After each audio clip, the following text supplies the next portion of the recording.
மற்றும் சட்டத்துறை அமைச்சர்களுடைய பதிலுரை. போதும் போதும் போதும் போதும் போதும் போதும். மாண்பு அமைச்சர் பேசுங்க.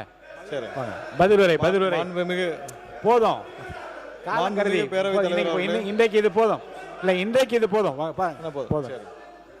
பதிலுரை பதிலுரை. மாண்புமிகு பேரவைத் தலைவர் அவர்களே, இந்த அவை ஒரு வரலாற்று சிறப்பு மிக்க ஒரு அவை. இந்த அவையில் பல மூத்தவர்கள் இருக்கிறாங்க. எல்லாரும் 4 முறையாக எம்எல்ஏவாக இருந்தவர்கள், பல முறை அமைச்சராக இருந்தவர்கள், 5-6 முறை சட்டத்துறை அமைச்சர். ஒரு சின்ன விளக்கம் மட்டும் மக்கள் வாழ்த்துறை அமைச்சர் வந்து கொடுக்க விரும்புகிறாங்க.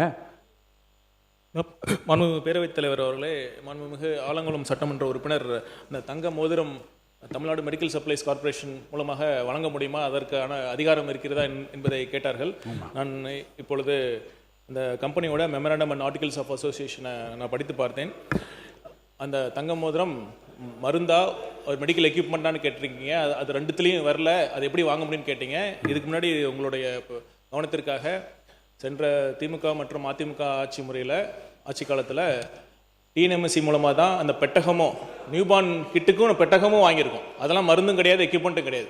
அதுவும் எப்படி வாங்க முடிஞ்சுது அப்படின்னு நான் பார்க்குறப்ப அந்த பெட்டகத்தில் மருந்து மட்டும் இல்லை, துணி இருக்குது, அந்த குழந்தைங்களுக்கு கொடுக்கக்கூடிய அந்த கிளுக்கிழுப்பு இருக்குது, ஹாலிக்ஸ் இருக்குது, இந்த பேரிச்சம்பழம் இருக்குது. அதனால் நான் எப்படி வாங்க முடிஞ்சுது? ஒரு நிமிஷம் நான் முடிச்சிடறேன். அது எப்படி எப்படி கடந்த காலங்களில் எப்படி வாங்கினாங்க அப்படிங்கிறத நான் படித்து பார்த்தேன். அதில் இருக்குது other objects for which the company is established அப்படிங்கிற பிரிவு 3 மற்றும் 5 சச் அதர் ஐட்டம்ஸ்னு இருக்குது.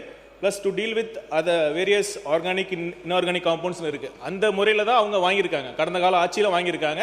அப்புறம் அதே பிரிவின் கீழே தான் நம்ம வாங்கியிருக்கோம். சரிங்க, நன்றி.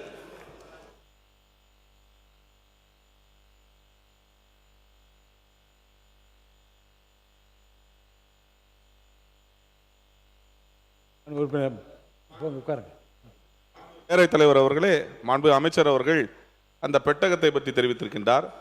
எது ஒன்று ஆக்சிலரியாக, அதாவது மெடிக்கலோ அல்லது சுகாதாரத்துக்கோ தொடர்புடையதாக இருந்தால் அது கொடுப்பது வேறு. அதுவே யாரும் இப்ப இந்த மாதிரி கொஸ்டின் ரேஸ் பண்ணல. நான் இன்னைக்கு சொல்றது உங்க நல்லதுக்கு. நாளை ஒரு ஆடிட் அப்ஜெக்ஷனோ அல்லது எடுக்கின்ற ஒரு முறை தவறாக இருந்தால் அது தவறாக இருக்கும். ஆகவே மெடிசனுக்கு தொடர்பு படுத்தி ஹார்லிக்ஸ் என்று சொல்கின்றார். மற்ற பெட்டகத்துக்கு அது சுகாதாரத்துக்கு உகந்ததாக இருக்கின்றது. அது போன்ற ஒரு இதை அவர் தெரிவிக்கின்றார். அது மட்டுமல்ல, இன்றைய மானிய கோரிக்கையை பொறுத்தவரையில் வணிக வரி என்று இதை திருத்த வேண்டும் என்று தெரிவித்துக் கொள்கின்றேன். இந்து அறநிலையத்துறை வணிக வரின்னு தான் இருக்கு.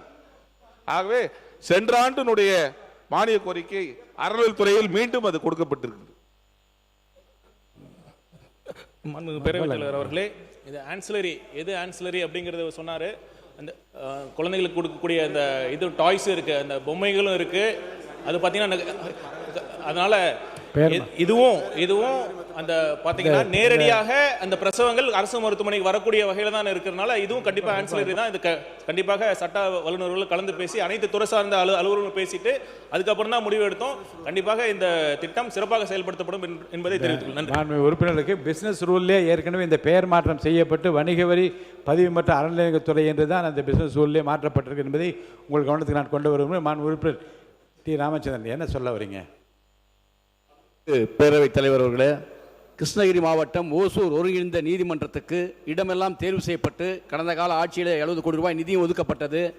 ஆட்சி மாற்றத்திற்கு பிறகு அந்த பணிகள் மேற்கொள்ளவில்லை. ஆகவே நம்முடைய மாண்புமிகு சட்ட அமைச்சர் அவர்கள் அந்த ஓசூர் ஒருங்கிணைந்த நீதிமன்றத்துக்கு நிதி ஒதுக்கீடு செய்து கட்டடங்கள் கட்டித்தருவாரா என்பதை தாங்கள் வாயிலாக கேட்டு அமர்கிறேன். பதிலுரை மாண்புமிகு அமைச்சர். மாண்புமிகு பேரவைத் தலைவர் அவர்களே, மாண்பு உறுப்பினர் இருங்க. மாண்பு உறுப்பினருக்கு வந்து நான் இப்படிப்பட்ட ஒரு நிகழ்வை வந்து ஒரு முன்னுதாரணமாக செய்து பார்க்கலாமா என்று தான் முன்னால் பார்த்துட்டு இருக்கேன். எல்லா உறுப்பினர்களுக்கும் அவர் கேள்வி கேட்கணும்னு ஆசை தான் இருக்கும். எத்தனை பேர் அனுமதித்துக் கொண்டு இருந்தால் அப்புறம் பதிலுரை எப்போது வருவது? இப்போ இன்றைக்கு இல்லை, அடுத்த முறை பேசுங்க. அடுத்த மானிய கோரி வரும்போது நீங்கள் பேசுங்க. இல்லை அடுத்தடுத்த மானிய கோரி வரும்போது நீங்கள் வாய்ப்பு தர நீங்கள் கேட்கலாம், போயிடலாம். இல்லைங்க, பேரவைத் தலைவர் ஒரு கேள்வி இருக்கும்.